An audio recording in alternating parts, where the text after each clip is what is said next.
The last piece of our slideshow app is the SlideshowPlayer activity, which can get launched from two different parts of the app. One is in the main slideshow activity where the list of slideshows is. We can click the play button for a particular slideshow.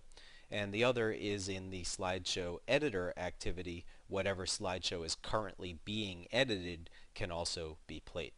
Now, in the SlideshowPlayer activity, one of the things that we're going to be doing is using a transition drawable to transition from one image to the next.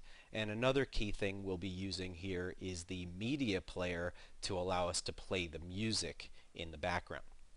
Now, the SlideshowPlayer activity extends activity, and we've got a number of different fields that we've declared here.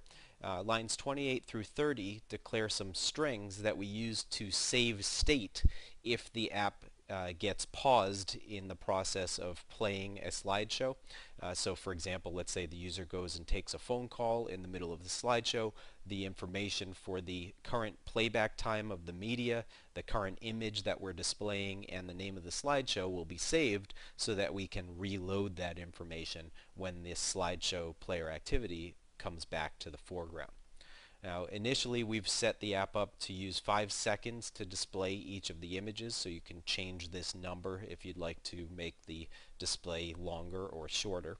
And of course you could enhance the app as well to make that a choosable option, perhaps even at the image by image level if you want.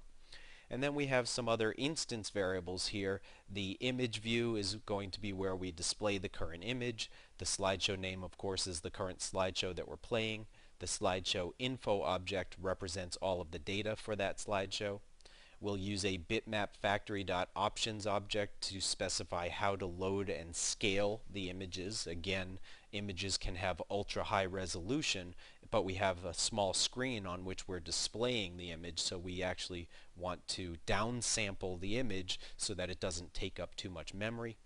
We'll be using a handler to initiate the display of the next image.